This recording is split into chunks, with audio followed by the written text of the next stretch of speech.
ढोलकपुर का श्रापित कुआं। ढोलकपुर गांव में एक अजीब सी रात आई थी। हवा रुक गई थी और आसमान में चांद ने खुद को गहरे बादलों के पीछे छिपा लिया था।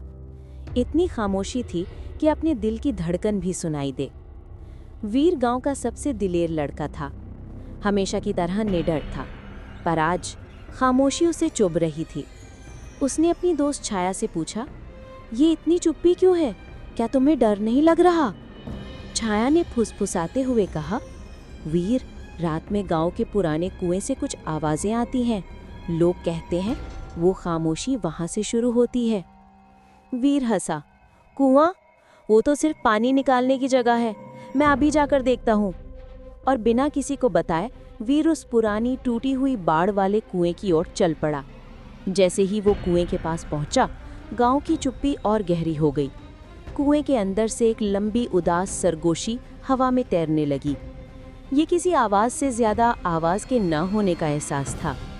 उसने हिम्मत करके कुएं के अंदर झांका। नीचे अंधेरे के सिवा कुछ नहीं था, लेकिन जब वो वापस पलटा तो देखा कि कुएं की रस्सी ऊपर हवा में धीरे धीरे हिल रही थी, जैसे कोई उसे खींच रहा हो। वीर ने कसकर मुट्ठी भींची। कौन है वहां? उसने गरज कर पूछा। जवाब में हवा में तैरती रस्सी ने एक जोरदार थप की आवाज के साथ खुद को कुएं में गिरा लिया। तभी छाया भागती हुई आई। वीर, वापस चलो, वो खामोशी वो बढ़ रही है। ऐसा लगता है जैसे गांव से सारी आवाजें निकल गई हैं।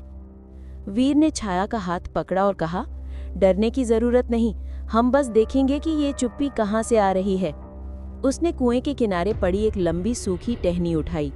उसने टहनी को कुएं में डाला और कहा, अगर तुम कोई आत्मा या राक्षस हो तो याद रखना, वीर का दिल डरता नहीं है। टहनी नीचे गई और जब वो बाहर निकली तो वो पूरी तरह से सफेद और आवाज रहित बर्फ जैसी बन चुकी थी।